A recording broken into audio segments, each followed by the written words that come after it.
प्रातः स्मरणीय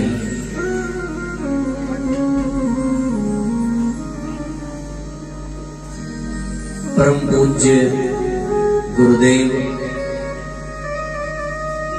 एवं परम वंदनीय माता जी के सूक्ष्म संरक्षण में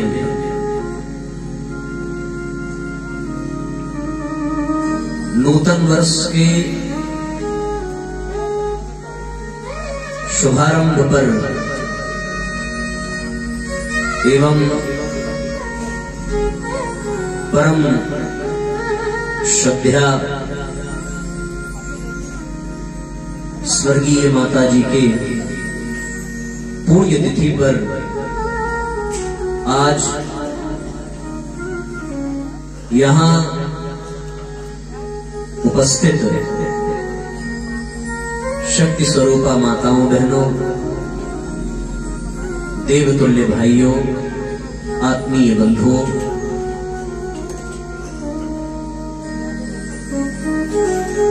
परमपिता परमेश्वर के अनन्य कृपा से काशी की धरती पर हम सबको आज कुछ सात्विक तात्विक चिंतन करने का सौभाग्य प्राप्त हो रहा है।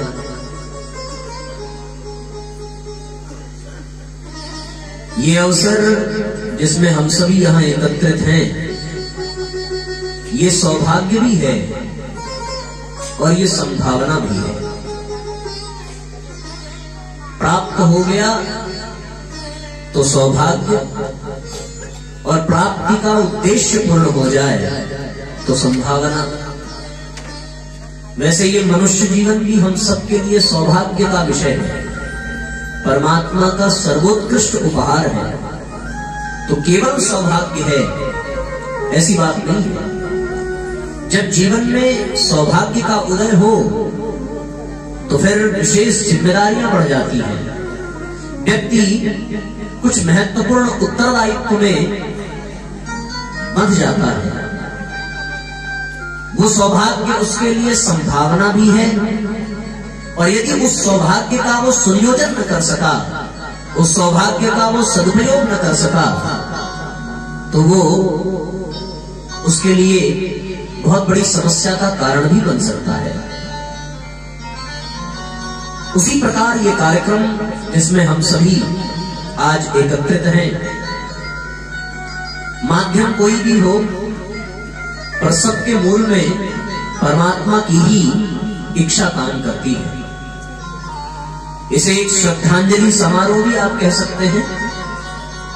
हम सबकी स्नेह सलीला जो हम सबको प्यार दुलार देती थी, उनकी पुण्य तिथि पर हम सभी यहाँ एकत्रित हैं, तो उनके प्रति भी एक श्रद्धा का भाव जो अपने आप में सर्वश्रेष्ठ माध्यम है, जिसे हम सभी यहाँ सौभाग्य के रूप में प्राप्त कर रहे हैं। आइए हम सब आज के मुख्य कार्यक्रम की ओर बढ़े। सभी एकाग्र चित्त होकर, सावधान होकर, मन और चित्त को एकाग्र करके यहाँ पर विराजमान हो और इस कार्यक्रम का अनुपम लाभ, दैवीय लाभ प्राप्त करें। बाहरी अंधकार को मिटाने के लिए सूर्य का प्रकाश पर्याप्त है। यदि सूर्य का उदय नहीं हुआ है, रात्रि का समय हो, तो फिर हम कुछ बाहरी उपकरण, विद्युत उपकरण का प्रयोग कर लेते हैं और बाहरी प्रकाश हमें प्राप्त हो जाता है, बाहरी अंधकार समाप्त हो जाता है।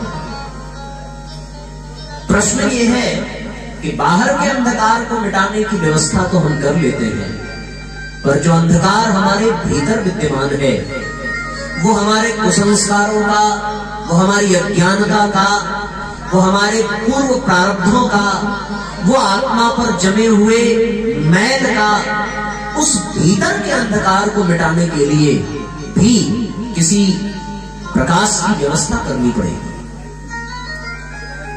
बाहर सूर्य तप रहा है और वो आपके बाहरी अंधकार को मिटा देता है, पर भीतर के अंधकार को मिटाने के लिए जिस प्रकाश की आवश्यकता है वो सूर्य के प्रकाश से संभव नहीं है, वो बाहरी किसी विद्युत उपकरण से भी संभव नहीं है।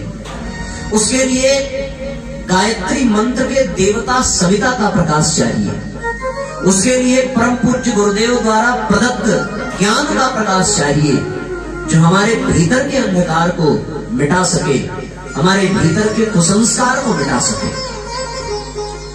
ऐसी स्थिति में आइए उस महामंत्र का उच्चारण करें, उस महामंत्र का चिंतन करें जो हमें ये संकेत करता है कि उस प्राण स्वरूप दुखनाशक सुख स्वरूप परमात्मा को हम अपने भीतर धारण करें और वो परमात्मा प्रकाश के रूप में, सविता के तेज के रूप में हमें सन्मार्ग की ओर प्रेरित करे और हमारी बुद्धि को सद्बुद्धि में परिणत करे।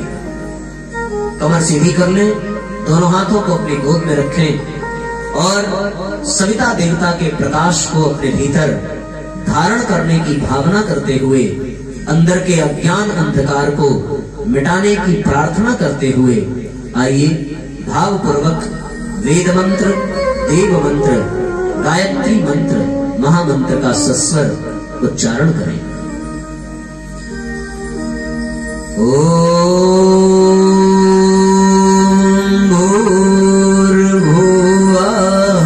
स्वाहा तत्सवितुर्वरेण्यं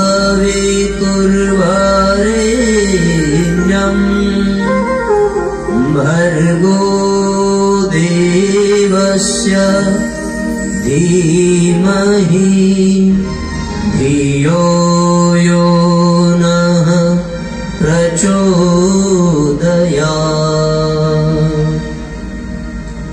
सभी मीठी मीठी तालियां बजाते हुए भावपूर्वक परम पूज्य गुरुदेव परमवंदनीय माता जी से प्रार्थना करेंगे कि हे गुरुवर, हमें अपने चरणों में स्थान दें, अपने चरणों में निवास दें, हम पर कृपा करें।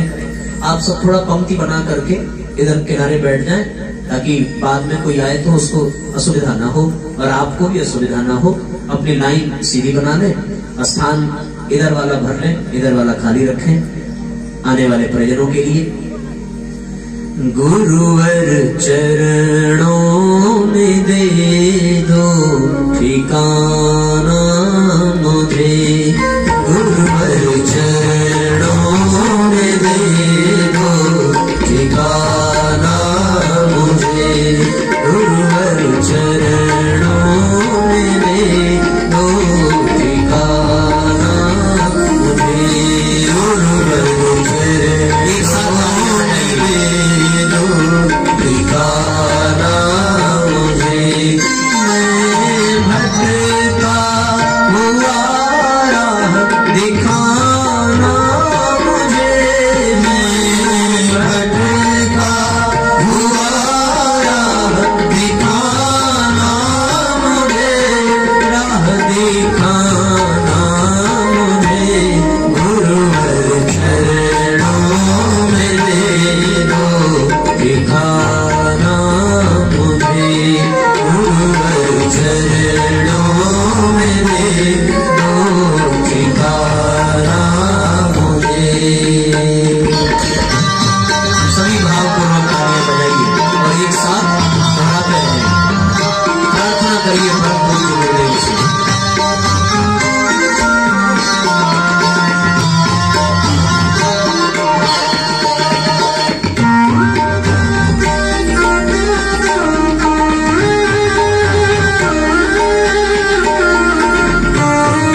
यही दौड़ है सुख की चाँद की भाई, यही दौड़ है इस समंदर में अपना बहाना मुझे, ना बहाना मुझे गुरुवर चरणों में दो ठिकाना मुझे, गुरुवर चरणों में दो ठिकाना, इस समंदर में अपना बहाना मुझे, ना बहाना मुझे गुरुवर चरणों में दो ठिकाना मुझे, गुरुवर चरणों में दो ठिकाना मुझे।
की कोठरी में आप जाइए तो ये पूरा पूरा मान करके चले कि काजल की कालिख लगेगी ही लगेगी। आज इस विषम परिस्थितियों में, विकट वातावरण में हम सब विद्यमान हैं, तो फिर कौन मनोविकारों से, कौन वो प्रवृत्तियों से बच सकता है? मन सदैव पतन की ओर खींचता है, पतन पराभव की ओर हमारे कुसंस्कार, हमारे प्रारब्ध, हमारे दुर्बल संस्कार हमें खींचते हैं। ये संसार काजल का घर है, यहाँ आने के पश्चात निर्मल होकर के कोई वापस जाए, ये बड़े सौभाग्य की बात होती है। ये परमात्मा की कृपा से ही संभव है। इसलिए गुरुदेव से प्रार्थना करें कि हे गुरुवर, तो ये है काजल का घर, बच के कैसे रहूं? ये है काजल का घर, बच के कैसे रहूं? अपनी आवाज दिल की मैं किससे कहूं? अपनी आवाज दिल की मैं किससे कहूं? इस मुसीबत से तू ही बचाना मुझे, तू बचाना मुझे, गुरुवर चरणों में दे दो ठिकाना मुझे, गुरुवर चरणों में दे दो ठिकाना मुझे।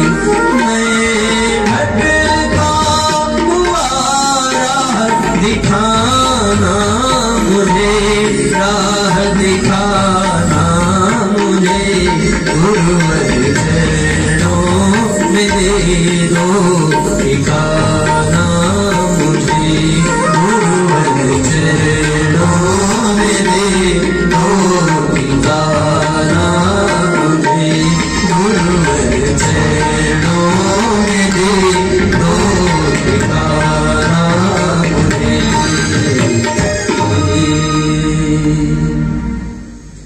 बोलिए परम पूज्य गुरुदेव की, बोलिए गायत्री माँ माता की जय, बोलिए बाबा विश्वनाथ की जय। आइए आज के इस कार्यक्रम में उपस्थित हमारे सभी गायत्री परिवार के वरिष्ठ प्रतिनिधिगण एवं उपस्थित शक्ति स्वरूपा माताओं बहनों, हमारे आत्मीय बंधुओं, आज दीप यज्ञ के इस कार्यक्रम में आप सभी का बहुत बहुत स्वागत और बहुत बहुत अभिनंदन है हमारी व्यासपीठ से। साथियों, छोटा सा बीज जिसकी अपनी कोई हैसियत नहीं होती, पर उस बीज को यदि अनुकूल वातावरण मिल जाए तो वही छोटा सा बीज बहुत बड़ा वृक्ष बन जाता है। इसका तात्पर्य है कि उस बीज में वृक्ष बनने की संभावना विद्यमान है। उसे उपजाऊ भूमि मिल जाए, उसे ऐसी जलवायु मिल जाए जहां वो विकसित हो सके, उसकी देखभाल, उसकी सुरक्षा की जिम्मेदारी कोई किसान उठा ले और उसको सुंदर समय में जो उसके लिए अनुकूल है उसमें वो बीजारोपण करे, तो निस्संदेह वो बीज बहुत बड़ा वटवृक्ष बन जाता है। यदि अनुकूल वातावरण ना मिले तो फिर वो बीज पड़े बेकार हो जाता है। उसी प्रकार किसी पुरुष के शुक्राणु में ये ताकत होती है कि वो एक पूर्ण पुरुष के रूप में प्रकट हो सकता है। उसमें भी शर्त है कि उसे अनुकूल वातावरण मिले। करोड़ों करोड़ों शुक्राणु इस दौड़ में लगे रहते हैं, पर जिन्हें वो अनुकूल वातावरण मिलता है, अनुकूल परिस्थितियां मिलती हैं, तो फिर उसी से गर्भाधान होता है और फिर वो एक पूर्ण पुरुष के रूप में वो अदना सा बीज बनकर के प्रकट होता है। बिल्कुल वैसे ही छोटा सा गायत्री मंत्र जो 24 अक्षरों का है, उसी 24 अक्षर में चारों वेद, 18 पुराण, 18 उपपुराण, समस्त दर्शन शास्त्र सब उसी में विद्यमान है। और उस गायत्री मंत्र का विस्तार ही है जो वेद पुराण आदि के रूप में हम देखते हैं। तो जिस प्रकार बीज में वृक्ष बनने की संभावना है, यद्यपि वो बीज वृक्ष से ही प्राप्त हुआ है, जिस प्रकार किसी शुक्राणु में पूर्ण पुरुष बनने की संभावना है, यद्यपि वो शुक्राणु पुरुष से ही उत्पन्न हुआ है, जिस प्रकार गायत्री मंत्र में समस्त शास्त्र, समस्त वेद विद्यमान है, उसमें संभावना है, उसी प्रकार हम सबके भीतर जो चेतना है, जो आत्मा है, उसमें भी परमात्मा बनने की संभावना विद्यमान है।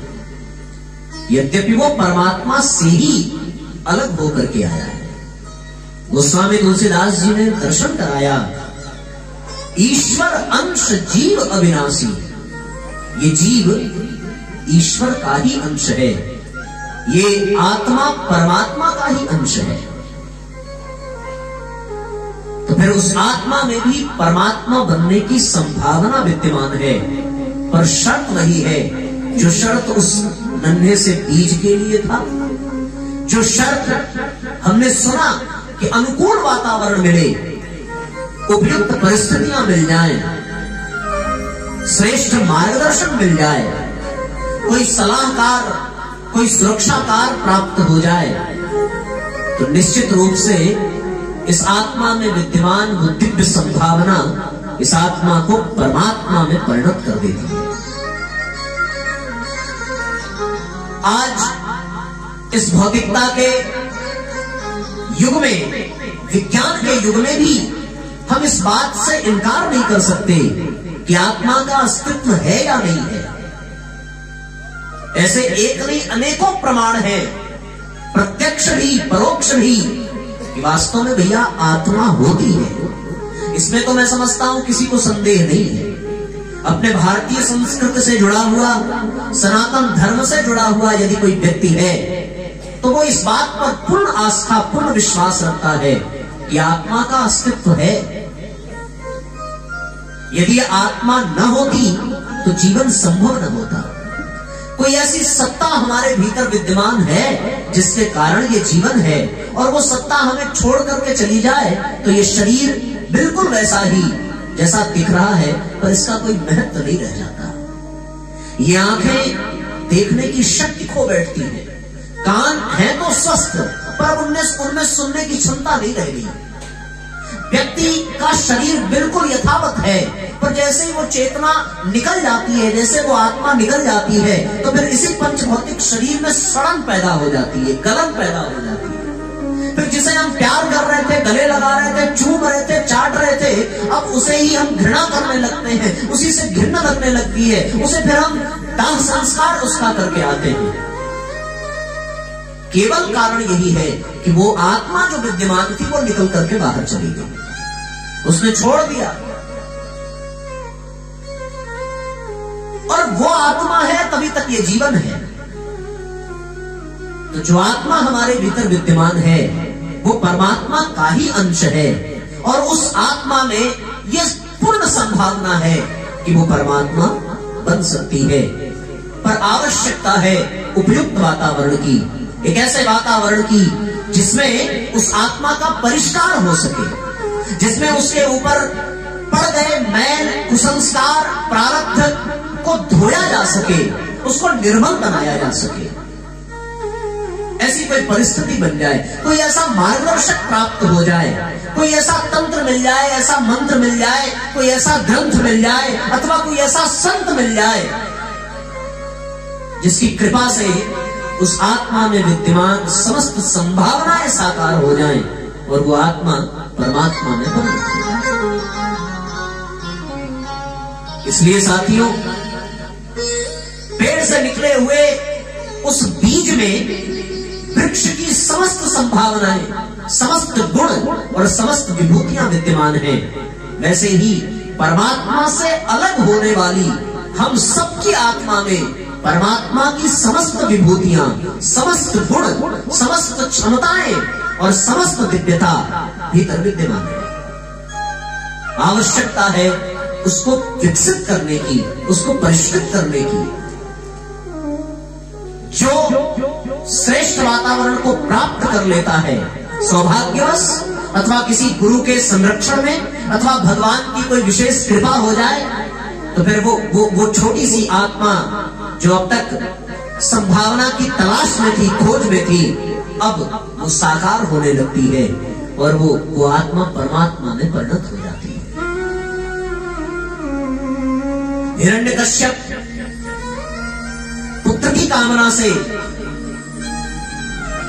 रानी कयाधु के साथ संपर्क स्थापित करते हैं। रानी कयाधु गर्भवती होती है। देवराज इंद्र को ऐसा अनुभव हुआ कि ये तो असुर का पुत्र है, और असुर का पुत्र होने के नाते इसके भीतर भी असुरता विद्यमान होगी। इसे गर्भ में ही समाप्त कर देना चाहिए ताकि भविष्य में किसी असुर के दुष्प्रभाव का भाजन न बनना पड़े। इंद्र ने कयाधु का हरण किया और लेकर के आकाश मार्ग से जाने लगे। रास्ते में देवर्षि नारद मिले। उन्होंने इंद्र को आश्वासन दिया कि यह पुत्र अवश्य असुर का है, पर चेतना तो भैया परमात्मा की है। इसे मैं वो दिव्य वातावरण दूंगा, वो अनुकूल परिस्थितियां दूंगा कि इसके भीतर का असुरत्व समाप्त हो जाएगा। बीज भले असुर का है, पर वातावरण का प्रभाव ऐसा कि उसके भीतर की असुरता मिटती मिटती मिटती चली जाएगी और उसके भीतर की दिव्यता बढ़ती बढ़ती बढ़ती चली जाएगी। और फिर देवर्षि नारद ने वो दिव्य वातावरण दिया। कौन सा दिव्य वातावरण? बोले ऐसा आध्यात्मिक वातावरण। आध्यात्मिक वातावरण का तात्पर्य जिसमें उस आत्मा के परिष्कार की संभावना साकार हो सके। जिसमें वो अपने भीतर की दिव्य विभूतियों को जागृत कर सके, जिसमें वो अपने ऊपर आए हुए अज्ञान के, कुसंस्कार के, प्रारब्ध के मैल को हटा सके, घटा सके, मिटा सके, और फिर एक दिव्य प्रकाश के रूप में वो परिणत हो सके, तो निश्चित रूप से उस आत्मा में परमात्मा की समस्त संपदाएं अवतरित हो जाती हैं और वो आत्मा परमात्मा को स्पर्श कर जाती है, और स्पर्श करते ही वो परमात्मा के समतुल्य हो जाती है। आगे की कथा आप सबको पता है कि अनुकूल वातावरण मिला, आध्यात्मिक वातावरण मिला, एक संत का, एक गुरु का, मुनि नारद का संरक्षण प्राप्त हुआ, तो निश्चित रूप से असुर का पुत्र होते हुए भी प्रहलाद भक्त शिरोमणि बन गए, और ऐसी चेतना विकसित हुई कि साक्षात परमात्मा को नरसिंह के रूप में अवतरित होना पड़ा। कारण कुछ और नहीं है, यह हम सबके जीवन में भी घटित हो सकता है, पर घट क्यों नहीं रहा है? केवल और केवल इतना ही अंतर है कि वो वातावरण, वो अनुकूल परिस्थितियां, वो श्रेष्ठ मार्गदर्शन, वो श्रेष्ठ संरक्षण हम सबको प्राप्त नहीं होगा। और अगर ये मिल जाए तो निश्चित रूप से ताकत खंबे में नहीं थी, ताकत प्रहलाद में थी कि भगवान को खंबे से प्रकट होना पड़ा। ऐसे एक नहीं अनेकों उदाहरण हैं जिसके माध्यम से अनुकूल परिस्थितियां मिलने पर, एक दिव्य वातावरण मिलने पर उस आत्मा में विद्यमान समस्त संभावनाएं साकार हो जाती है। परम पूज्य गुरुदेव के विषय में आप सब जानते होंगे कि 15 साल के बालक श्री राम अपनी कोठरी में गायत्री मंत्र का जप करते हैं, और बसंत पंचमी को 1926 को दादा गुरुदेव उनकी कोठरी में प्रकट होते हैं, और फिर उस कोठरी में प्रकट होकर के उन्होंने कुछ सूत्र दिए कि आपको 24-24 लाख के 24 महापुरुष शरण करने हैं, और उस 24-24 लाख के 24 महापुरुष शरण के साथ छाछ और जौ की रोटी का सेवन करते हुए, कठोर तप करते हुए अपने भीतर की आत्मा के समस्त विभूतियों को जागृत करना है। और परिणाम क्या निकला? 24 वर्ष के पश्चात जब गुरुदेव की साधना संपन्न हुई तो गुरुदेव साक्षात गुरुर ब्रह्मा गुरुर विष्णु गुरुरेव महेश्वर, साक्षात परमात्मा ही बन गए। ऐसी स्थिति में हम सबको भी ये विचार करना चाहिए कि हम ऐसा क्या करें कि हमारे इस शरीर में जो आत्मा विद्यमान है, वो आत्मा जिसने इस शरीर को धारण किया है, हम उसके भीतर की चेतना को परिष्कृत कर सके, हम उसके भीतर की चेतना को ऐसा विकसित कर सके, ऐसा वातावरण दे सके, ऐसी दिव्यता दे सके। और साथियों, जब प्रतिकूल परिस्थिति हो तो बड़ी मेहनत करनी पड़ती है।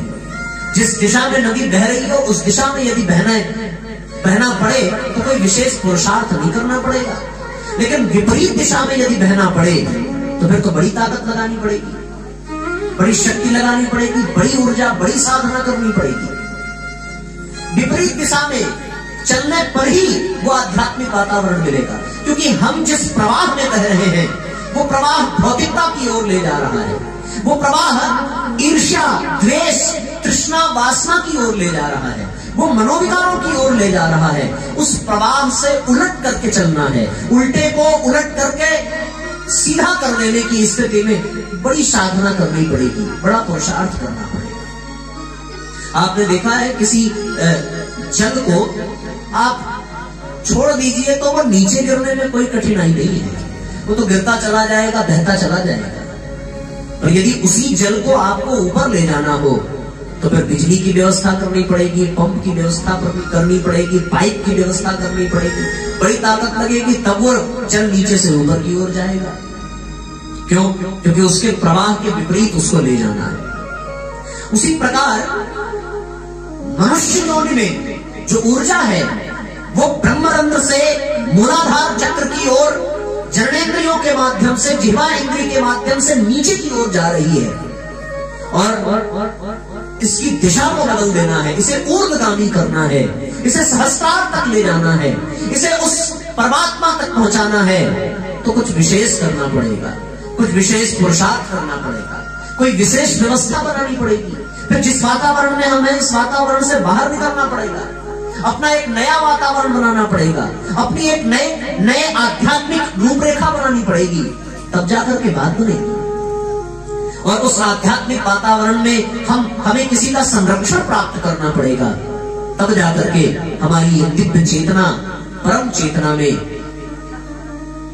परिणत हो सकेगी, उनके योग्य बन सकेगी। हम लोग अध्यात्म का तात्पर्य केवल पूजा पाठ से ले लेते हैं कि 2-4 अगरबत्तियां जलाई, कुछ भगवान को प्रसाद खिलाया, कुछ दीपक जलाए, 2-4 पुष्प चढ़ाया, बस हो गया अध्यात्म।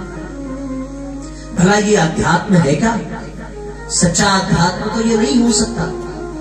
परम पूज्य गुरुदेव ने कहा कि अध्यात्म का तात्पर्य है जीवन जीने की कला, जो हमारे जीवन को उत्कृष्टता प्रदान करे, जो हमारे विचारों को श्रेष्ठता प्रदान करे, जो हमारी भावनाओं को दिव्यता प्रदान करे, वो वास्तव में अध्यात्म है।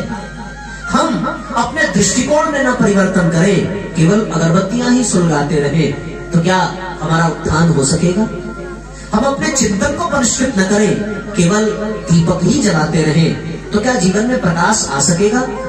हम अपनी भावनाओं को परिष्कृत न करें, केवल खिले हुए पुष्प ही चढ़ाते रहे, तो क्या हमारा जीवन खिल सकेगा? हम अपनी वाणी की कटुता को न सुधारें और अच्छी अच्छी मिठाइयां भगवान को चढ़ाते रहे, तो क्या हमारे जीवन में मिठास आ सकेगी? यदि हम ऐसा विचार करके देखें तो साथियों, ये संभव ही नहीं है। सच्चा अध्यात्म कहता है कि जीवन में मिठास आ जाए, सच्चा अध्यात्म कहता है कि जीवन में हर्ष उल्लास आ जाए, सच्चा अध्यात्म कहता है कि जीवन में प्रकाश आ जाए, सच्चा अध्यात्म कहता है कि जीवन में धूप दीप जैसा सुवास आ जाए, वो सच्चा अध्यात्म है। हम जो अध्यात्म के पथ पर चल रहे हैं, उसमें ऐसी भावना है कि हम नहीं बदलेंगे, हमारे लिए भगवान को बदलना पड़ेगा।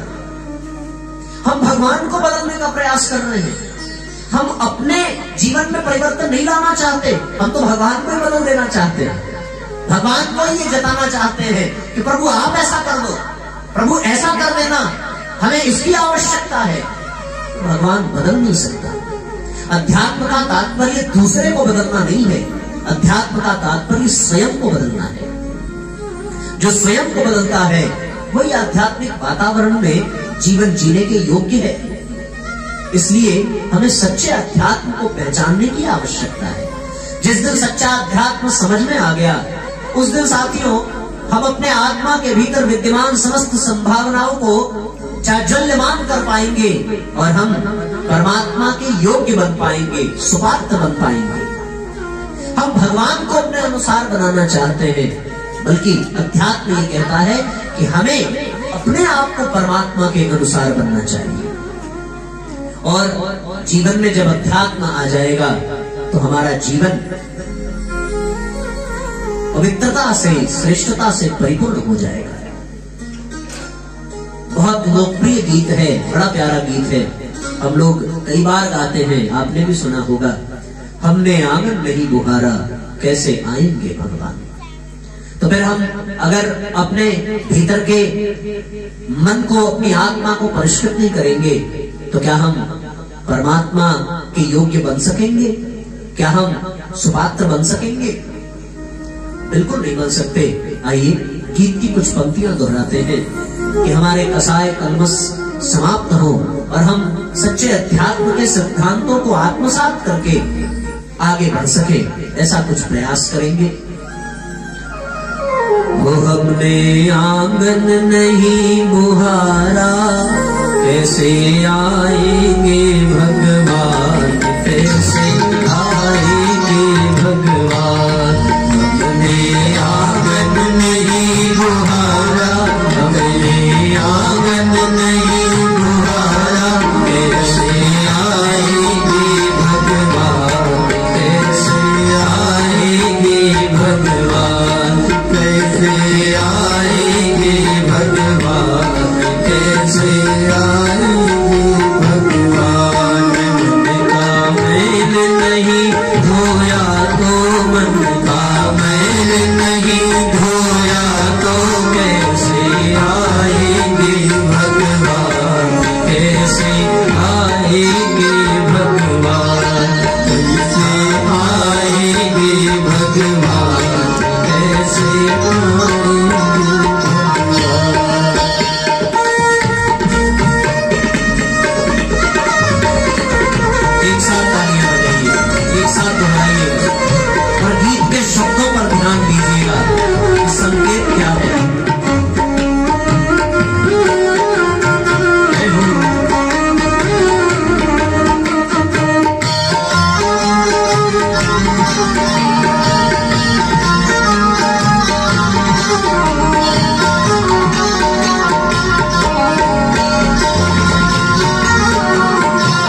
कर्मों में कलमश कसाई भी लगी हुई है मेरी। नहीं ज्ञान की किरण कहीं है हर कोठरी मेरी। नहीं ज्ञान की किरण कहीं है हर कोठरी मेरी। आंगन चौबारा अंधियारा, आंगन चौबारा अंधियारा, आंगन चौबारा अंधियारा। कैसे आएंगे भगवान, कैसे आएंगे।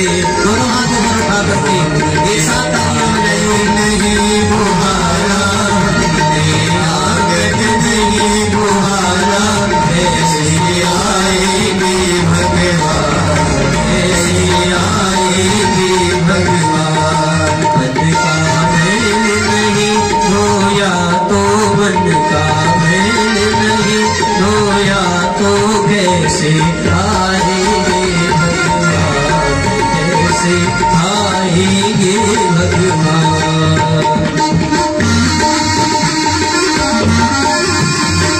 दोनों हाथ ऊपर उठाइए, एक साथ ताली बजाइए तो पूरी ठंड भी कम हो जाएगी। हरि बोल।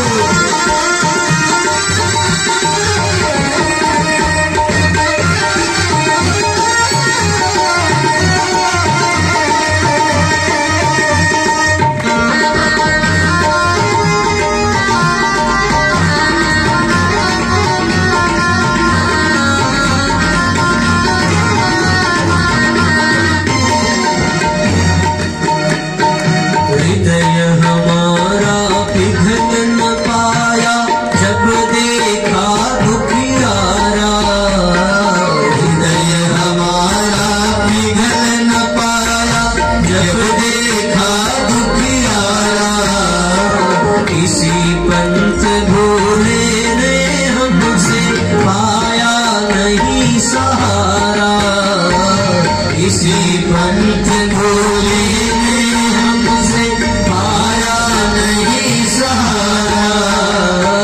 किसी पंथ भोले ने हमसे आया नहीं सहारा। सच्चे मन से नहीं पुकारा, सच्चे मन से नहीं पुकारा, सच्चे मन से नहीं पुकारा, सच्चे मन से नहीं पुकारा, सच्चे मन से नहीं पुकारा।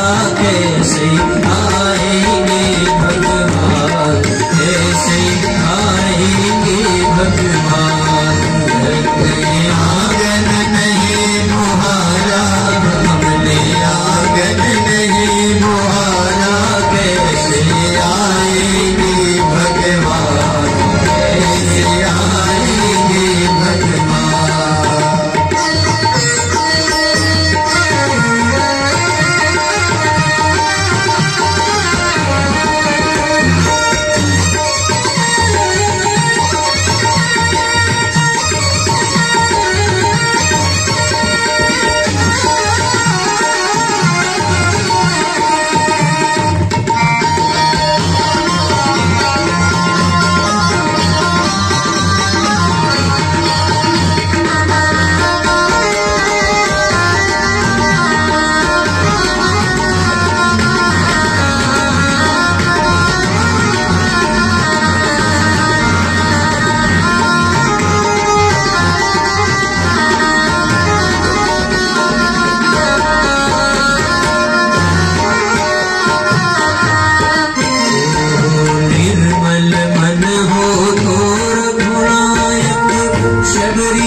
विचारा, इस पर सबने नहीं विचारा, इस पर सबने नहीं विचारा, इस पर तुमने नहीं विचारा, कैसे आएंगे भगवान, कैसे आएंगे भगवान।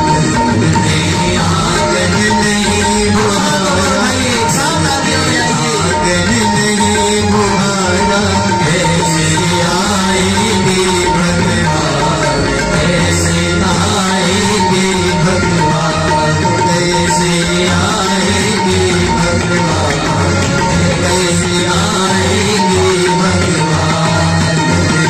मैंने अगर धो तो मन का, मैंने अगर धो दौड़े आएंगे भगवान, दौड़े आएंगे भगवान, दौड़े आएंगे भगवान, दौड़े आएंगे भगवान, दौड़े आएंगे भगवान, दौड़े आएंगे भगवान।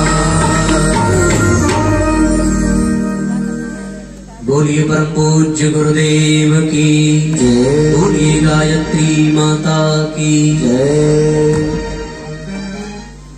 क्रम को आगे ले चले उसके पहले मैं आदरणीय पाठक बाबू जी का बहुत बहुत स्वागत करता हूँ, और भी नगमा शक्तिपीठ की तरफ से जो भी परिजन यहाँ आए हैं, बड़ा आनंद बड़ा हर्ष है।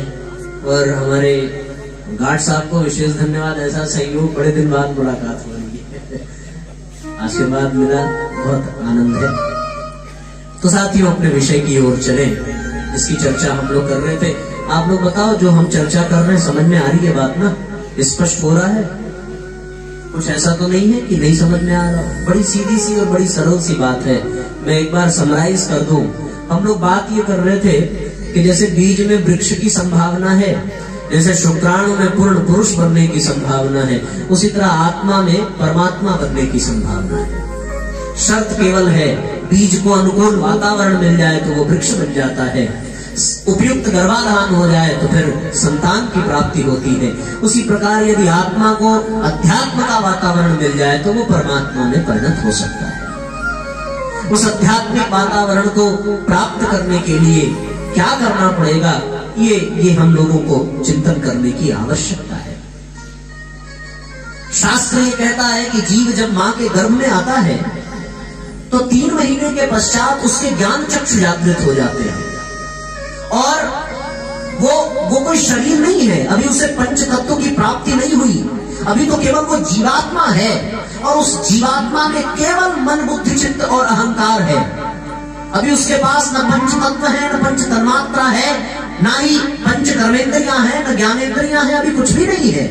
बस 4 अंतःकरण चतुष्टय को लेकर के वो 3 माह का जीव जब मां के गर्भ में ज्ञान चक्षु को प्राप्त करता है तो फिर वो अपनी परिस्थिति देखता है और अपना भूतकाल देखता है, क्योंकि चित्त में उसके सब कुछ विद्यमान है।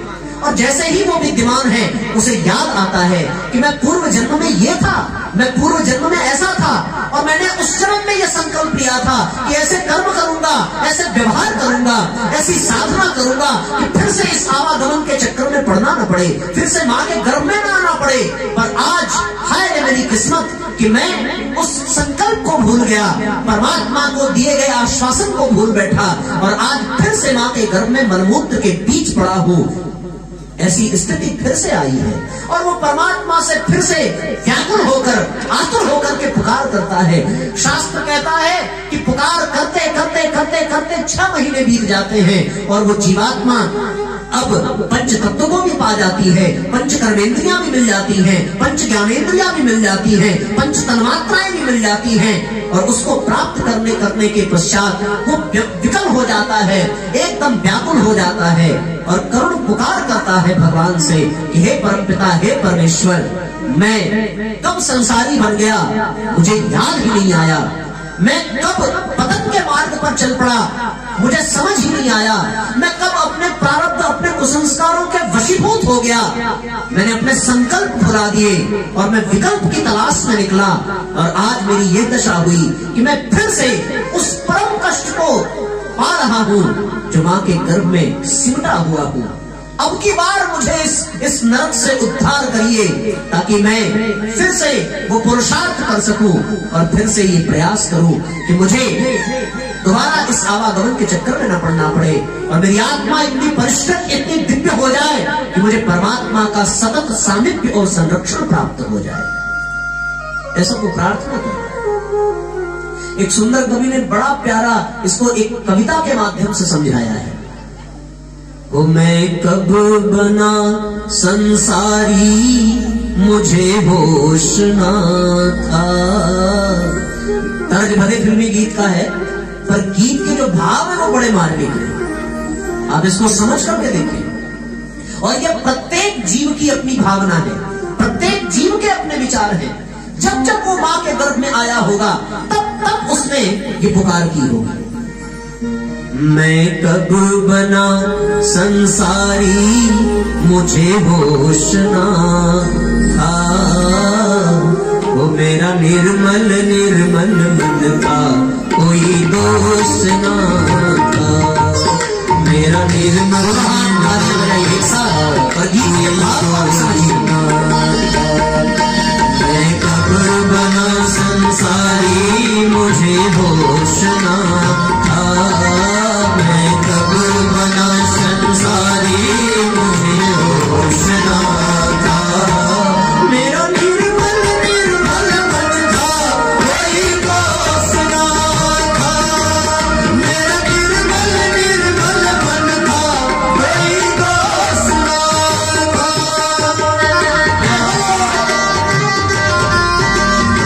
बड़े तालियां बजाते रहेंगे, एक साथ दोहराते रहेंगे।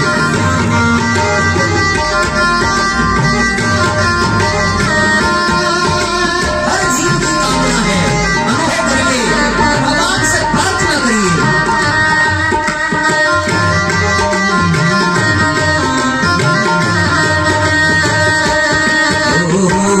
जैसे मुझे ज्ञात हुआ मन उलझाया है। जैसे मुझे ज्ञात हुआ मन उलझाया है।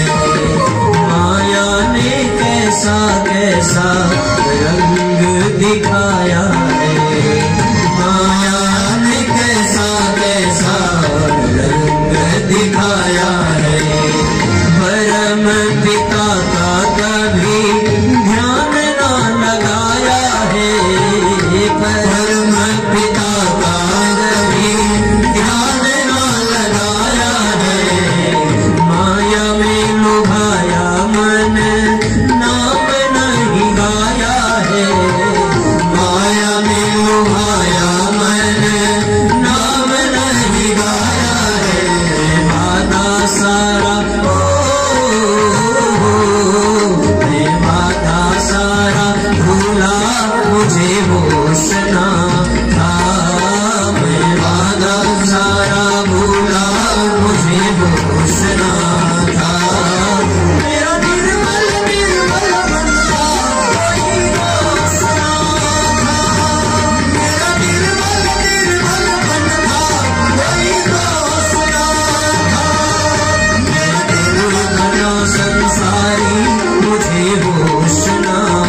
में ये तन पाने का इतना आभारी था मैं, ये तन पाने का मौका मिला ना कुछ ऐसा चुकाने का, मौका मिला ना कुछ ऐसा चुकाने का। मैं पा लिया चदरिया मुझे होश ना था, मैं पा लिया चदरिया मुझे होश ना था।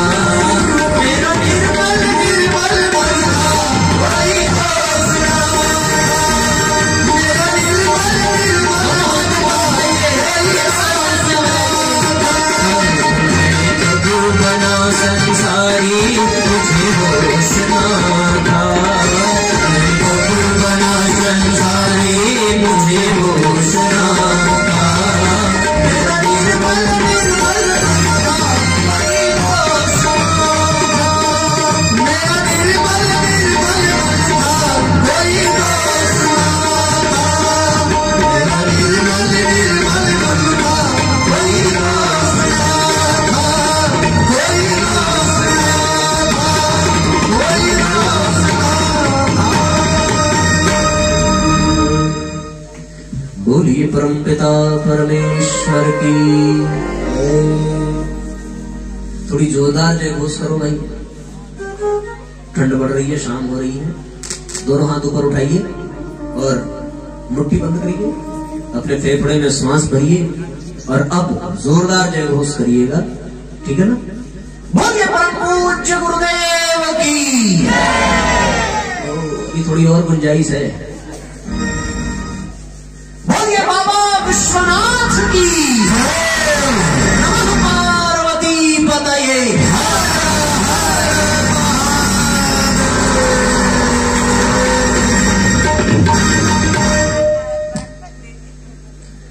अब जाके थोड़ा गला गर्म हुआ है ना। तो भाइयों बहनों, हम सभी जीवन में ऐसे सूत्र अपना लें जिसके माध्यम से हम अपने जीवन में आध्यात्मिक वातावरण का निर्माण कर सकें। ऐसा वातावरण जिसके माध्यम से हम सभी अपनी आत्मा को विकसित कर सके, परिष्कृत कर सके।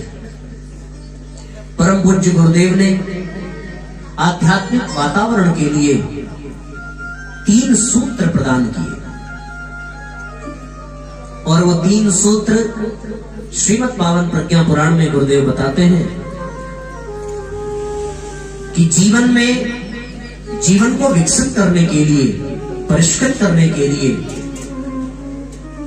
अपने भीतर की चेतना को उस महाचेतना के योग्य बनाने के लिए हम सबको 3 सूत्र अपनाने चाहिए। और वो 3 सूत्र हैं उपासना, साधना और आराधना। एक बार हम बोलेंगे, आप जरा दोहराइएगा, ठीक है। पहला सूत्र कौन सा है? एक साथ बोलिए। पहला सूत्र, जरा जोर से बोलिए, हम थोड़ा बहरे हैं, और जोर से बोलिए। हाँ, पहला सूत्र उपासना, दूसरा साधना और तीसरा आराधना। ये 3 सूत्र का अभ्यास हम सब अपने जीवन में करें। तो साथियों, हमारा जीवन भी आध्यात्मिक वातावरण में विद्यमान हो जाएगा, अवस्थित हो जाएगा।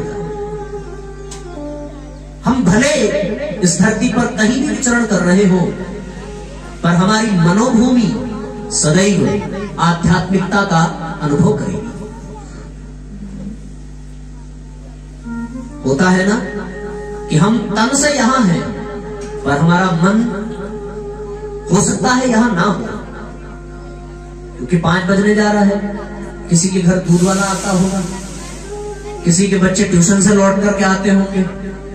तो हम शरीर से भले यहां हो, पर मन में कहीं और चक्कर लग रहा है, तन यहां होते हुए भी मन नहीं होता कभी कभी। वैसे आप सब लोगों का है, इसमें कोई दो राय नहीं है, देख के पता चलता है कि आप सब लोग यही हैं। पर कभी कभी ऐसी स्थिति बन जाती है कि हो सकता है हम यहां होते हुए भी यहां ना हो। तो ये अच्छा भी है और ये बुरा भी है। बुरा तब है जब इससे हानि हो और अच्छा तब है जब इससे लाभ हो। ठीक है ना? कैसे? आपको एक छोटी सी कहानी बताऊं। भगवान बुद्ध के दो बौद्ध भिक्षु भिक्षा के लिए निकले थे, परिव्रज्या कर रहे थे। घनघोर बरसात हुई और वो एक मकान के दरवाजे पर जाकर के रुके। वहां बारिश से बचने के लिए आश्रय मांगा। बौद्ध भिक्षुओं को सनातनी वेशभूषा में देख करके उस घर से निकलने वाली महिला ने कहा कि ये वेश्यालय है, यहां रुकेंगे तो हो सकता है आपकी बदनामी हो, इसलिए मैं तो आपको सूचित कर रही हूं। बाद में आप ये ना कहना कि हमें बताया नहीं गया। फिर भी यदि आपकी इच्छा हो तो आपका यहां पर स्वागत है।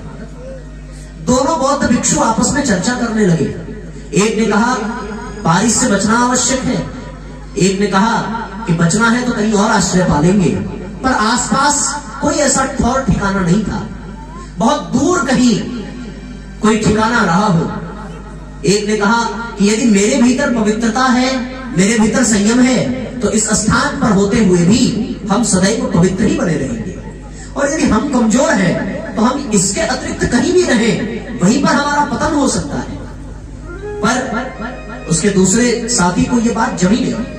वो उसे वहीं अकेला छोड़ करके चला गया और उससे कुछ 1-2 किलोमीटर दूर भीगते भीगते उसे एक मंदिर दिखा और मंदिर में वो जाकर के आश्रय पाता है। उसका तन तो है मंदिर में, लेकिन उसका मन कहां है? उसका मन है वेश्यालय में। उसके दिमाग में यही घूम रहा है कि उसका तो आज बेड़ा गर्क हो गया। कैसे हो गया? मैं भगवान बुद्ध से कहूंगा कि ये रात्रि में वेश्यालय में विश्राम करके आया। जो वेश्यालय में रुका था वो रात्रि में खूब अच्छे से विश्राम करता है, निश्चिंत होकर के, और अपने भगवान अपने इष्ट बुद्ध का चिंतन करते करते वो समाधि में प्रवेश करता है, योग निद्रा में प्रवेश करता है। उसका तन वेश्यालय में है और उसका मन समाधिस्थ है। और दूसरा साथी, उसका तन किसी मंदिर में है, लेकिन उसका मन जो है वो वेश्यालय में है। हमारा तन कहां है महत्वपूर्ण ये नहीं है, लेकिन हमारा मन कहां है महत्वपूर्ण ये है। अध्यात्म का संबंध तन से नहीं है, तन से संबंध तो भौतिकता का है। ये भौतिकता, ये विज्ञान, ये लौकिक जगत का संबंध तन से हो सकता है, पर मन का संबंध भौतिकता से नहीं। मन का संबंध आध्यात्मिकता से होना चाहिए, मन का संबंध अलौकिकता से होना चाहिए, मन का संबंध श्रेष्ठता से होना चाहिए, क्योंकि मन से ही जीवन बनता है। जिसका जैसा मन है उसका जीवन वैसा बनता चला जाता है। यदि हमारा मन श्रेष्ठ है तो हम श्रेष्ठ कर्म करेंगे। पूज्य गुरुदेव ने कहा, जो जैसा सोचता है वैसा करता है और वैसा ही बन जाता है। करने का काम तो इंद्रियों का है, पर सोचने का काम मन का है। इसलिए मन का श्रेष्ठ होना आवश्यक है। यदि मन आध्यात्मिक हो गया तो निश्चित रूप से वो श्रेष्ठ ही बनता चला जाएगा और बनाता चला जाएगा।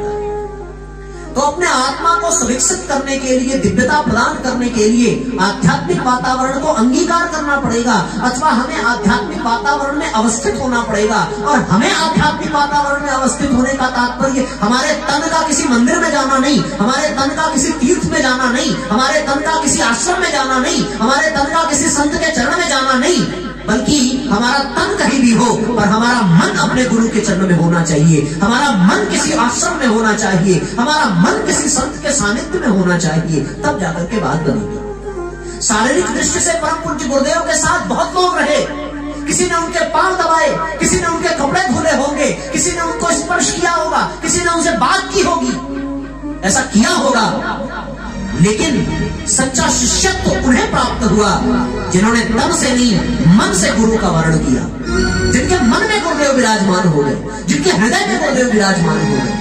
आध्यात्मिकता का तात्पर्य अपने तन को किसी पवित्र स्थान पर ले जाने की आवश्यकता नहीं है। आप अपने घर में हैं वही रहिए, पर आपका मन शांति कुंज में रहना चाहिए। आपका तन कहीं भी रहे चलेगा, पर आपके मन में गंगा बहनी चाहिए। आपका तन कहीं भी रहे चलेगा, पर आपके मन में किसी संत का स्मरण होना चाहिए, बस बात बन जाएगी। और गुरुदेव ने जो सूत्र दिया, उपासना, साधना, आराधना, इसमें तन की कोई भूमिका नहीं है। यद्यपि किसी भी कर्म को करने के लिए आपकी इंद्रियां, आपके शरीर की आवश्यकता तो है, बिना उसको माध्यम बनाकर आप कुछ कर नहीं सकते, पर मुख्य भूमिका मन की है।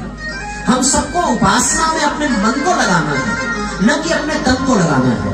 हम उपासना के लिए बैठते हैं, उपासना का तात्पर्य है पास बैठना भगवान के। सवेरे जब हम स्नान आदि से निवृत्त होकर के किसी मंदिर में जाते हैं अथवा पूजा घर में जाते हैं, तो नेत्र बंद करके बैठते हैं, कुछ मंत्र का, कुछ नाम का जप करते होंगे, कुछ स्तुति पाठ करते होंगे। वो सब करता कौन है, जरा ध्यान से सोचना। आजकल पिछले कुछ प्रवचनों में मैं इसी विषय की और इसी को केंद्र बना करके चर्चा कर रहा हूँ कि हम लोग जो अपने मंदिर घर में, जो अपने पूजा घर में, जो दिव्य स्थान पर, जो तीर्थ स्थान पर बैठ करके कर रहे हैं, अब वो चाहे नाम जप हो अथवा मंत्र जप हो अथवा कोई पाठ हो अथवा सुंदरकांड हो अथवा दुर्गा सप्तशती हो, कुछ भी हो, चाहे रामचरितमानस, चाहे गीता का पाठ, चाहे गायत्री चालीसा, चाहे गायत्री मंत्र का जप, चाहे गायत्री स्तवन, जो कुछ भी हो आप करते हो, पर आपसे एक प्रश्न पूछना है कि आपका तन करता है कि आपका मन करता है, ये आप बताइए। एक बार बैठ करके सोचिए तो सही कि हम पूजा घर में हैं, तो पूजा घर में तन है या मन है, गहराई से चिंतन करना पड़ेगा।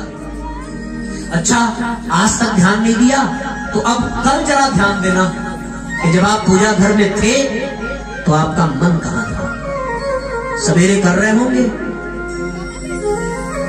कबीरदास जी ने बड़ा सुंदर भाव दिया कि माला तो कर में फिरे, जीभ फिरे मुख माही, जिह्वा मुख में फिर रही है, और मनवा तो चहुदिश फिरे, यह तो सुमिरन नाही। ऐसा होता है ना, हम लोग का तन वहां है लेकिन मन वहां नहीं होता। हमने अगर भगवान को प्रसाद चढ़ाया ना, तो हमने नहीं चढ़ाया, हमारे हाथ ने चढ़ाया। हमने अपने हाथ से उठाई कटोरी, भगवान के सामने रखी, उसमें प्रसाद उठाया, प्रसाद रखा। अगर प्रसाद गलती से थोड़ा ज्यादा गिर गया तो मन इस पर नहीं होता कि भगवान को चढ़ा रहे हैं, मन इस पर होता है अरे थोड़ा सा मेवा आज ज्यादा गिर गया। जो ज्यादा समझदार हैं वो उठा करके वापस रख लेते होंगे, जो थोड़े कम समझदार हैं वो मन में पश्चाताप करके रह जाते होंगे, कल से हाथ में निकाल कर तब कटोरी में डालूंगा। मन कहाँ है? मन प्रसाद के अधिकता अथवा अभाव में है, भगवान को चढ़ाने में नहीं है। हमने दीपक को जलाया, दीपक जलाया कौन? हमारे हाथों में। हम दीपक में तेल डालते हैं, हम बाती डालते हैं और माचिस की तीली लेकर के जलाना प्रारंभ करते हैं। आजकल तो ठंड का मौसम है और बरसात वगैरह में माचिस थोड़ी पसीज जाती है, एक बार में जलती नहीं है। तो अब हमारा मन भगवान को दीपक जलाने में नहीं, माचिस की तीली में अटक जाता है। होता है ना ऐसा? हम एक बार कर रहे हैं, एक बार कर रहे हैं, माचिस पे माचिस खत्म होते जा रही है, होते जा रही है, मन वहीं फंसा हुआ है। और उसके बाद फिर वो मन उछल करके परिवार वालों के पास गया। मैंने कहा था कि नई वाली माचिस मंगा लेना, मैंने कहा था कि ये वाली माचिस खराब हो गई, इसमें 2 ही तीली बची थी, अब कैसे दीपक जलेगा? क्या लाइटर से जलाऊं? ये करूं, वो करूं? खत्म हो गई उपासना। आपका तन वही है दीपक जलाने के लिए, पर दीपक जलाया आपके हाथों ने। आपका मन कहां था? आपका मन था माचिस की तीली पर। आपका मन कहां था? आपका मन था उस पर जिसको आपने माचिस लाने के लिए कहा था। बस इतनी सी सावधानी बरतनी है कि तन वहां भले ना हो, मन लग जाए तो उपासना हो। मन ही नहीं लगता, समस्या हुई।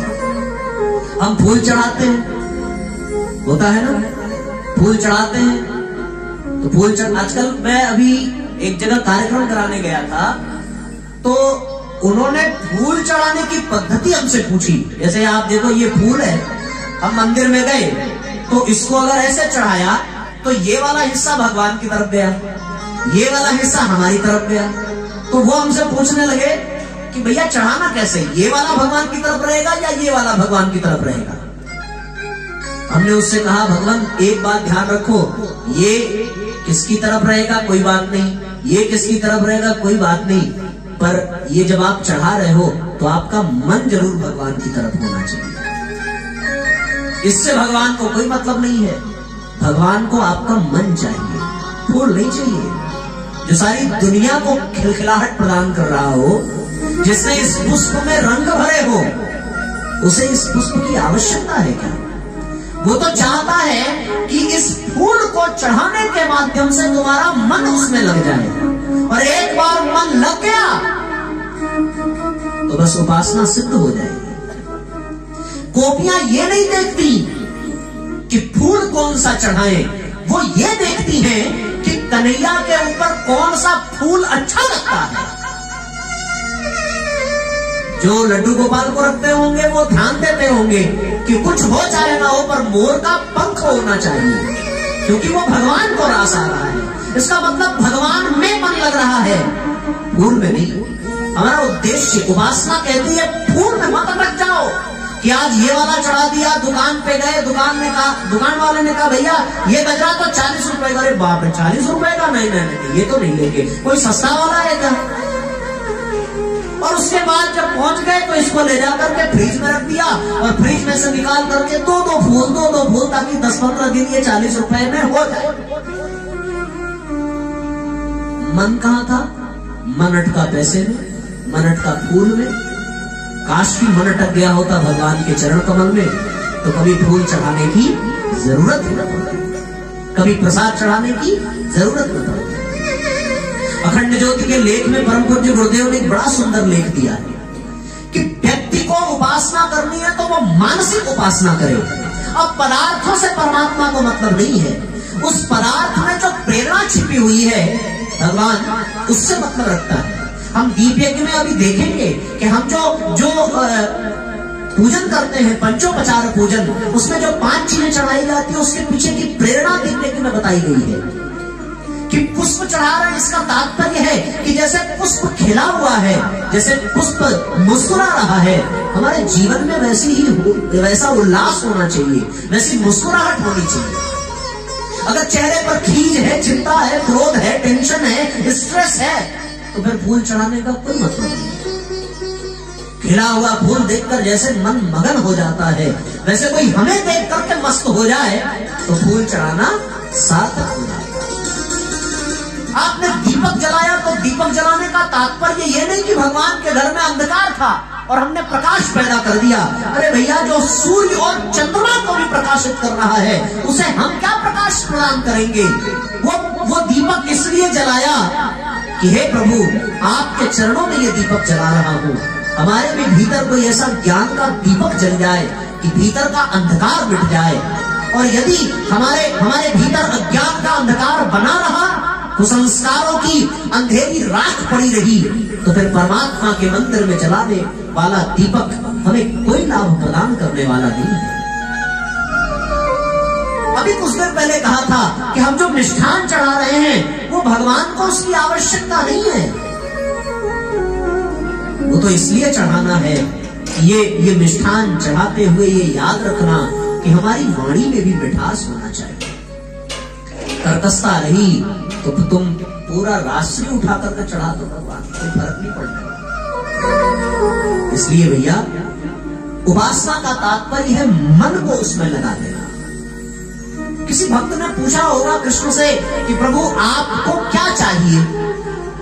आप तो परमात्मा है, अखिल विश्व ब्रह्मांड नायक है, त्रिलोक स्वामी है, त्रिभुवन पति है, आपको सब कुछ प्राप्त है, ऐसा कुछ भी नहीं जो आपको ना प्राप्त हो। भगवान ने गीता में कहा भी है अर्जुन से कि अर्जुन मैं कर्म कर रहा हूं, इसका तात्पर्य ये नहीं है कि मुझे किसी चीज की इच्छा है, अभिप्सा है, लालसा है। ऐसा इस विश्व ब्रह्मांड में कुछ भी नहीं है जो मैं चाहूं और मुझे न मिले। भगवान ने ये उद्घोष किया है, सब कुछ है भगवान के पास, हमें क्या देना है तो उस भक्त ने पूछ लिया। सब कुछ है प्राप्य न अप्राप्य कुछ पार्थ मुझे, फिर भी चलता हूं मैं कर्म पथ चुन के, ऐसा न करूं तो बड़ी हानि होगी पार्थ, क्योंकि मुझे ही आदर्श माने प्राणी त्रिभुवन के। फिर वो भगवान को इसलिए चढ़ाना है, क्या चढ़ाए जो उनके पास ना हो। तो भगवान मुस्कुराते हुए कहने लगे कि मैं जब 10 साल गोकुल में था तो मैंने तो बहुतों के माखन चुराए, बहुतों की मिश्री चुराई, बहुतों की मटकी फोड़ी, पर मेरी भी बदले में एक चीज चोरी हो गई। पूछा क्या? बोले प्रभु ये कहने लगे कि चोरी हो गया मेरा मन। किसने चुराया? बोले गोपियों ने चुराया, ग्वाल बालों ने चुराया, राधा रानी ने चुराया, मन चुरा लिया। तो अब जब मेरा मन चोरी हो गया तो तुम एक काम करो, मुझे कुछ मत देना, केवल अपना मन प्रदान कर देना। और जैसे ही आपने अपना मन भगवान में लगाया, वैसे ही आपका मन क्या हो जाएगा? नमन हो जाएगा। नमन का मतलब क्या? ना मन, अर्थात बिना मन के हो जाओ। मन यानी इच्छा, मन यानी विचार, मन यानी सोच, मन यानी तर्क, मन यानी बुद्धि। और ये सब किसको दे देना है? भगवान को।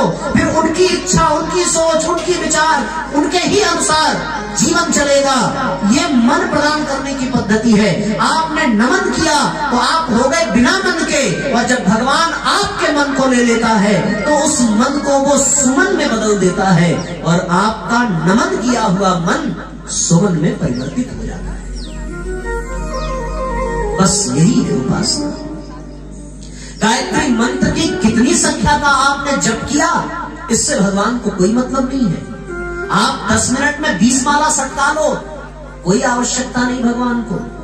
और हमारे शांति कुंज में हमारे वरिष्ठ जन तो यहां तक कहते हैं कि भगवान के पास कोई ऐसा मीटर नहीं है जो आपके जप संख्या की गणना करे कि इसने मरने से पहले कितनी माला जपी।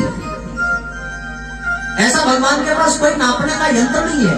पर हाँ, जपते जपते तुम पहुंचे कहां तक, उद्देश्य ये है। 5 बार ही जपो, पर वो इतने तल्लीनता के साथ कि आपका मन भगवान में लग जाए। बस इतना ही है उपासना का सार सार। और जब आपका मन भगवान में लग गया तो आध्यात्मिक वातावरण आपको सहज प्राप्त हो जाएगा। फिर आप दुनिया के किसी भी कोने में रहो, पर आपका मन तो आपके इष्ट में रहेगा, आपके लक्ष्य में रहेगा। और यही है उपासना। उपासना केवल 15 मिनट की नहीं होती कि बस 15 मिनट मंदिर में बैठे गायत्री मंत्र का जप किया और पूरी हो गई। गुरुदेव ने कहा उपासना का तात्पर्य पास बैठना, और पास बैठने के लिए हमेशा ऐसा अनुभव करना पड़ेगा।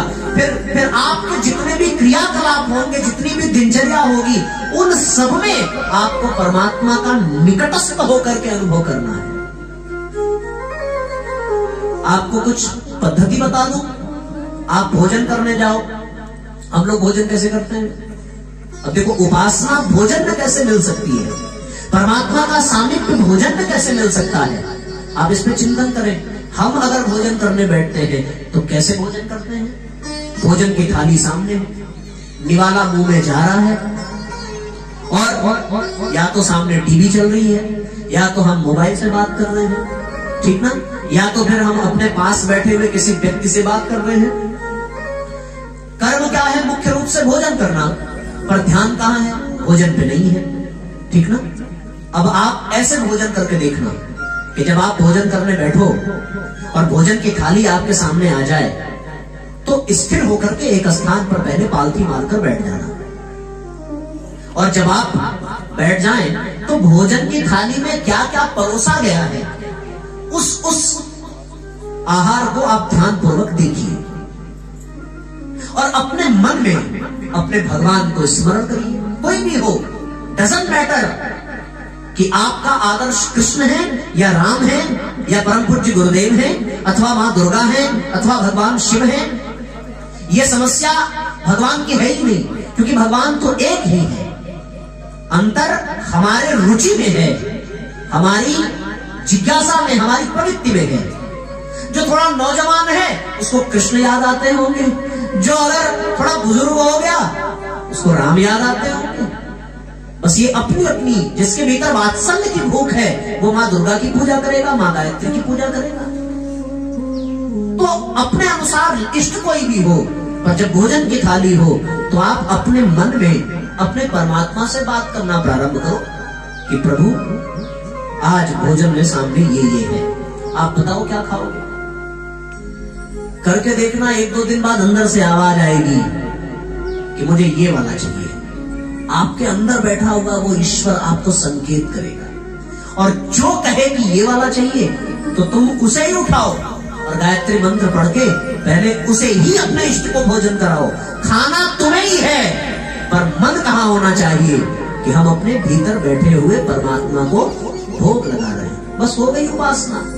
फिर आपका वो भोजन अब भोजन नहीं रह गया, अब तो उसकी जूठन किसी को मिल जाए तो उसे ब्रह्म का दर्शन हो सकता है, क्योंकि भैया वो अब भोजन भोजन नहीं, अब वो प्रसाद बन गया, क्योंकि उसको ग्रहण करने वाला स्वयं साक्षात परमात्मा। ऐसा आपने वो कथा सुनी होगी, सत्य घटना है। कहाँ की? वृंदावन की। बड़ी प्यारी घटना, संत माधवदास की।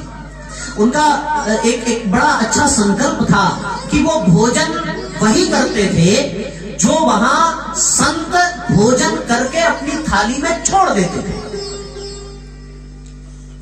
समय कम है इसलिए संक्षेप में बताऊंगा, वरना तो गीत संगीत के माध्यम से बड़ा सुंदर प्रसंग है। पर मैं 2 मिनट में आपको कह दूं कि संत माधवदास का नियम था कि संत जब भोजन करके पत्तल फेंक देते थे, उस पत्तल पर पड़े हुए दाने को वो प्रसाद समझ करके ग्रहण करते थे, उनका नियम था। और आश्चर्य ये कि उस प्रसाद को भी वो भगवान को अर्पित करके चढ़ाते थे और फिर खाते थे। एक बार ध्यान कहीं रहा होगा और उन्होंने पत्तल से भोजन निकाला, एक जगह एकत्रित किया, और भगवान की ही प्रेरणा रही होगी कि उन्होंने भगवान को भोग लगाना भुला दिया और निवाला उठा करके मुंह में डाल दिया। बात तब भी बन जाती, पर दिक्कत यह हो गई कि जैसे मुंह में निवाला गया वैसे याद आया कि तो भगवान को भोग ही नहीं लगाया, बिना लगाए खा लिया। सोचा उगल दूं, लेकिन फिर भीतर से आवाज आई, बेटा उगल दिया तो संत का प्रसाद है, संतों का अपमान होगा, और निगल लिया तो भगवान को चढ़ाया नहीं, भगवान का अपमान होगा। बड़ी चिंता। संतन को यह शीत प्रसाद लियो मुख में। बड़ी चिंता हो गई कि भैया निकालो तो संतों का अपमान, खा लो तो भगवान का अपमान। पूरी रात रोते रहे कि हे कृष्ण, हे कृष्ण। कुछ भक्त भी बड़े जड़ी होते हैं, भगवान तक को परेशान कर देते हैं। ब्रह्म मुहूर्त का 4 बजा, मुंह उनका खुला का खुला रह गया, उसमें निवाला पड़ा का पड़ा रह गया। पूरी रैन बीत गई, न निवाला अंदर गया न निवाला बाहर गया। भगवान आए, मोर मुकुट बंसी धारण करके पीतांबरधारी प्रकट हुए और कहा, माधवदास मेरा अपमान नहीं होगा, खा जाओ। और वो रोए जा रहे हैं, रोए जा रहे हैं। प्रभु हम अपना नियम नहीं तोड़ सकते, अगर खा लिया तो अपमान तो हो गई, आपको चढ़ाया नहीं। और भक्त की भक्ति देखो, ऐसा विवश कर दिया कि भगवान भी अपनी मर्यादा खो बैठे, वो भी अपने अपने अपने अपने ठाकुर पने को भूल बैठे। और उन्होंने रास्ता क्या निकाला? भगवान ने हाथ आगे बढ़ाया, उनके मुख में हाथ डाला, उस निवाले में से थोड़ा सा निवाला लिया और पहले प्रभु ने खाया, और उसके बाद भगवान के खाने के बाद तब संत माधवदास ने उसे ग्रहण किया। साहब, इस प्रकार की भक्ति हो तो उपासना होती है, जो भगवान को भी विवश कर दे कि प्रभु अब आपका ही सहारा है, न खाऊंगा न खाने को। इसलिए जीवन में आध्यात्मिकता ऐसे आएगी। आप भोजन करने से पहले आज से ये नियम अपना लेना। चलो 2023 में कुछ नया करके देखो, बड़ा आनंद आ जाएगा, बहुत बहुत आनंद आ जाएगा कि आपके द्वारा किया गया भोजन फिर वो भोजन प्रसाद बन जाएगा। बस यही है उपासना। केवल घंटों बैठ करके जप करना उपासना नहीं है। उपासना यही है कि हम हर कृत्य को परमात्मा के लिए करना प्रारंभ कर दें। हर कर्म किसके लिए हो? भगवान के लिए हो। सब कुछ आपको अपने भीतर बैठे हुए परमात्मा से बात करनी चाहिए। वही है उपासना, यही है आध्यात्मिक वातावरण। फिर आप जेल में भी भोजन करो तो भगवान आपके साथ में, फिर आप किसी झोपड़ी में भोजन करो तो भगवान आपके साथ में, फिर आप किसी रेस्टोरेंट में होटल में करो तो भी भगवान आपके साथ में, और फिर आप किसी महल में करो तो भी भगवान, अथवा आप किसी रोड के किनारे भोजन करो तो भी भगवान आपके भोजन को करेंगे। बस इतना ही कर लो, हो गई उपासना। इससे क्या होगा कि दिन में 3 बार तो खाओगे ना। कितनी बार खाओगे? मैं भोजन की बात कर रहा हूं, 3 बार। नाश्ता छोड़ दो। पेट टी से शुरुआत होती है, फिर ब्रेकफास्ट आता है, फिर भोजन, फिर शाम वाला नाश्ता, फिर एक बार चाय, फिर सोते सोते कई राउंड हो जाता है। पर एक बात कह दूं साथियों, अगर हर राउंड में यही वाली पद्धति अपना दो, जैसे अभी मैं आया, नमकीन और प्रज्ञा मिला, भैया ने नमकीन पकड़ाया तो हमने अपने भीतर वाले से पूछा कि ले कि नहीं ले। बोले महाराज ले लो, बड़ी अच्छी नमकीन है। इन्होंने दिया तो हमने भी हाथ बढ़ा दिया। फिर उन्होंने कहा हम नहीं देंगे, आप लोग। हमने कहा जैसी इच्छा प्रभु। हमने 1 चम्मच उठाया, हो सकता है ये देते थोड़ा कम देते या ज्यादा देते, मैं तो भर के चम्मच लिया और फिर प्रज्ञा भगवान को चढ़ा करके। बाबूजी बैठे, पहले मैंने आधा मीठा लिया, फिर अंदर से आवाज आई, यार काहे छोड़ दिए, मीठा की बेइज्जती कर रहे हो। और अच्छा हुआ लिया, प्लेट सामने से चली गई थोड़ी देर बाद, एक पूरा मिल गया ना बाबूजी। तो फिर आधा हमने खाया, आधा अपने गुरुजी को खिलाया। ये वाली पद्धति आ जाए साथियों तो बस उपासना हो जाती है। और यही है आध्यात्मिक वातावरण। और जब आपके भोजन करने में भगवान हो तो भोजन प्रसाद बन गया। जब आपके जल ग्रहण करने में भगवान हो तो वो जल चरणामृत बन जाता है। आप गुरु गीता का पाठ करके देखना, गुरु गीता का। मैं आपको कहता हूं, आप अपने भगवान को, गुरु को, किसी को भी स्मरण करो। जब भी कभी भी कहीं भी कोई ग्लास का पानी लेकर के पिए तो ग्लास का पानी लेकर के पीते समय अपने गुरु के अथवा अपने भगवान के चरण पद को याद रखना। तो आपको पता है क्या लाभ मिलेगा?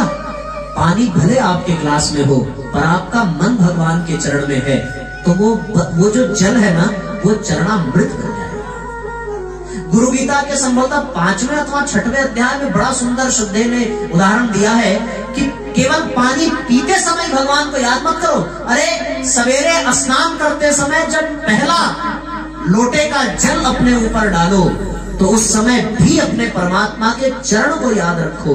तो फिर क्या याद आएगा? विष्णु पादाब्ज संभूते गंगे त्रिवत गामी। भगवान विष्णु के चरण कमल से निकलने वाली माँ गंगा को हम मस्तक पे धारण कर रहे हैं स्नान करते समय। हो सकता है ठंड में आप कुछ दिनों से न नहा रहे हो, पर जब गर्मी आ जाए और आप नहाएं, जो नहाते होंगे मैं उनके लिए नहीं कहता, पर जो निखिल नहाया कि नहीं नहाया ना, ये ठंडी में थोड़ा कम नहाता है, आज नहा के आया है तो ये मुझे याद आ गया ना तो जब भी आप नहाने जाएं और पहला लोटा जल का डालने से पहले अपने परम पूज्य गुरुदेव के चरण कमल को याद करो तो बस वो गंगा स्नान से भी बड़ा स्नान है। तो नहाने में आध्यात्म, जल पीने में आध्यात्म, भोजन करने में आध्यात्म, यही है उपासना। और एक बात और कह दूं कि जब आप सोने के लिए बिस्तर पे जाइए तो एक और भाव करना कि आपके जो भगवान हैं, आपके जो इष्ट हैं, आप उनकी गोद में सो रहे हैं और वो माताजी हमारे मस्तक को, हमारे सिर को सहला रही है। आहा, कितना आनंद आएगा। ये कल्पना करके देखो तो आपके सोने में भी अध्यात्म है, आपके करवट लेने में भी अध्यात्म है। आप प्रयोग करके देखना। अगर आप, ये मेरा अपना अनुभव है कि अगर आप गायत्री मंत्र का उच्चारण करते करते सो गए तो मैं दावे के साथ कहता हूं, जिन्होंने किया होगा वो जानते होंगे, सबका अपना अपना अनुभव है। मेरा बताऊं मैं आपको कि अगर आप गायत्री मंत्र पढ़ते पढ़ते सो गए और सवेरे जब आपकी आंख खुली, तो सत्य कहता हूं, आंख खुलने से पहले ऐसा लगेगा कि गायत्री मंत्र ही चल रहा है, और उठते उठते गायत्री मंत्र ही निकलता रहेगा। ऐसा है। सोने में भी अध्यात्म। एक भागवत में एक बड़ी सुंदर कथा आती है कि भगवान भोजन के लिए बैठे हैं और माता रुक्मिणी ने भोजन के लिए तैयारी की, और उसके बाद उन्होंने अर्जुन को बुलाया कि अर्जुन विश्राम गृह में विश्राम कर रहे हैं, तुम उन्हें भी बुला लाओ, साथ में भोजन करेंगे। और माता रुक्मिणी उठी, अर्जुन के कक्ष में गई। भगवान सामने थाली है, भोजन परोसना है, हाथ धुल करके बैठे हैं कि अब अर्जुन और रुक्मिणी आएंगे और साथ में भोजन करेंगे। और वेट करते करते करते करते आधा घंटा बीत गया, न अर्जुन आए न माता रुक्मिणी आई। अब भगवान खुद उठे और जाने लगे, तो नारद जी ने कहा कि प्रभु रुकिए, मैं देखता हूँ, मैं बुला करके लाता हूँ, आप बैठिए। नारद जी भी गए, वो भी वही रह गए। भगवान से रहा नहीं, का 1 घंटा बीत गया, उठे गए अर्जुन के कक्ष में। वहां देखा तो स्थिति कुछ और थी। स्थिति क्या थी कि अर्जुन सोए हैं, पर निद्रा में भी अर्जुन का रोम रोम कृष्ण कृष्ण पुकार रहा है। और नाम की ध्वनि सुन करके माता रुक्मिणी और नारद जी दोनों नृत्य करने लगे और दोनों मग्न हो गए भगवान के नाम संकीर्तन। सोया है अर्जुन, पर निद्रा में भी ये दिव्य गान हो रहा है। और इन तीनों की स्थिति को देख करके भगवान भी मगन हो गए। आज भोजन से पेट नहीं भरा, नाम संकीर्तन से पेट भरा। सोने में भी परमात्मा को आप अपने जीवन में रखा, यही अध्यात्म है। और मैं एक बात और कह दूं कि जब आप ऐसा करने लगेंगे, आपके हर कर्म में भगवान होंगे, आपके हर कर्म में आपके गुरु होंगे, आपके हर कर्म में आपका इष्ट होगा, तो आपसे कभी कोई तुच्छ कर्म हो ही नहीं सकता। हो पाएगा क्या? भीतर आपने भोजन कराया, पानी पिलाया, साथ में सुलाया, तो आप कभी किसी के साथ चोरी कर पाएंगे? क्योंकि आपकी ये धारणा मजबूत हो जाएगी कि वो आपको देख रहा है, वो आपके पास ही है। फिर अंदर से आवाज आएगी, भैया ये गलत है, मत करो। अच्छा, एक और बात आपसे कह दूं कि आप सबने कभी भी कोई भी पहली बार पाप कर्म किया होगा, तो अंदर से एक भय, एक डर, एक संकोच जरूर हुआ होगा। कहीं कोई देख न ले, कोई जान न ले। ये जो संकोच है, ये डर है, ये भीतर की आवाज है। इसी को कहते हैं सच्ची उपासना। हर पल परमात्मा के सामीप्य का बोध होना सच्ची उपासना है। एक क्षण के लिए शुरुआत में यह अभ्यास थोड़ा कठिन लगेगा, आप भूल जाओगे, पर अभ्यास करते करते करते करते ये जीवन का अंग बन जाएगा। कुछ भी खाओ ईश्वर को याद करके, कुछ भी पियो ईश्वर को याद करके, कहीं भी जाओ भगवान को याद करके। फिर आपके द्वारा किया गया प्रत्येक कर्म गायत्री मंत्र के जप के पुण्य के बराबर होगा। मानते हो इस बात को? स्पष्ट हो रही है बातें आप लोगों को? ठीक है ना? यही है उपासना। और इसके बाद एक और सूत्र साथियों साधना का है। तो साधना का तात्पर्य केवल इतना है, अपने को साध लेना, अपने को परिष्कृत कर लेना। फिर आप देखिए कि आपके अंदर ऐसे कौन से अवगुण हैं जिसके कारण आप भगवान के प्रिय नहीं बन पाते, जिसके कारण आप भगवान के निकट नहीं जा पाते। यही साधना है, अपने भीतर की कमियों को निकाल बाहर करना, अपने भीतर की अच्छाइयों को, श्रेष्ठता को विकसित करते चले जाना, बस यही साधना है। तो गुरुजी ने कहा कि उपासना के लिए, अभ्यास के लिए हम 15 मिनट गायत्री मंत्र का जप करें। ये अभ्यास जरूरी है।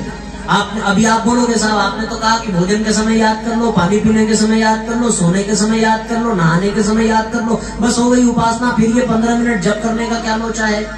अरे ये जप करने का लोचा ये है ना कि यही 15 मिनट का जप आपको ये स्मरण दिलाता रहेगा कि आपको इन चीजों में भगवान को याद रखना है। आपको सवेरे समय नहीं मिलता, कोई बात नहीं, आप बिस्तर पे सो करके उठें और उठते ही 15 मिनट का गायत्री मंत्र का जप कर लीजिए और हर कर्म में अपने आप को भगवान के साथ पाइए। बस यही उपासना। गायत्री मंत्र का जप 15 मिनट, पहली शर्त, पहला सूत्र आध्यात्मिक वातावरण के लिए। और दूसरा है साधना। साधना में अपनी कमियों को पहचान कर उसे निकालना। पहचानने के लिए ज्ञान चाहिए। ज्ञान स्वाध्याय से मिलेगा, सत्संग से मिलेगा। सत्संग तो आज मिल गया पर कल नहीं मिलेगा, परसों मिल गया तो नरसों नहीं मिलेगा, रोज रोज तो नहीं मिलेगा। पर हाँ, आपसे एक बात कह दूं कि हमारे गुरुजी अखंड ज्योति पत्रिका लिखते हैं। हमारे गुरुजी ने 3200 से भी अधिक किताब लिखी है। आप उन किताबों के अध्ययन की आदत डालिए। और आपको जानना हो तो आप ये भी प्रयास करें, हमारे YouTube चैनल पर शांति कुंज वीडियो लिख करके सर्च करें तो गायत्री परिवार के शांति कुंज के सारे वीडियोस आपको सुनने को मिलेंगे। आप उसको सुनिए, इन मोबाइल उपकरणों का प्रयोग करिए। ऐसी स्थिति में हम सब क्या उचित है क्या अनुचित है वो जान पाएंगे, और उसको जान करके फिर अपनी कमियों को दूर करना और अपने भीतर अच्छाइयों को बढ़ाते चले जाना, यही है साधना। एक और बात आपसे कह दूं कि हमारा एक गायत्री शक्तिपीठ वाराणसी दानूपुर के नाम से YouTube चैनल है। आप उसमें जाइए। हम उसमें प्रतिदिन परम पूज्य गुरुदेव की एक पुस्तक प्रतिदिन पढ़ाते हैं, 8 बजे से लेकर 8:30 बजे रात में। आप उसको सर्च करो तो आपको घर बैठे स्वाध्याय का एक अभ्यास हो जाएगा, आदत पड़ जाएगी। बस इतनी सी बात अपने जीवन में धारण करनी है, उपासना, साधना। और एक तीसरा है आराधना, कि हमारे पास जो कुछ भी है उसे अच्छे काम में, भगवान के काम में लगाएं। बस बात बन जाएगी और सब कुछ आनंदमय हो जाएगा। फिर सर्वत्र आध्यात्मिक वातावरण ही होगा। स्पष्ट हो गया सबको? किसको किसको समझ में आया भाई? जरा हाथ उठाओ। आ गया सबको? अरे वाह, आप समझदार ज्यादा हो कि हम समझाते अच्छा है? दोनों ही है। तो एक काम करो, आप ये बोलो कि हम समझाते अच्छा है, हम बोलेंगे आप समझदार अच्छे हो। आप हमारी तारीफ कर लो, हम आपकी करेंगे। बोलो भाई।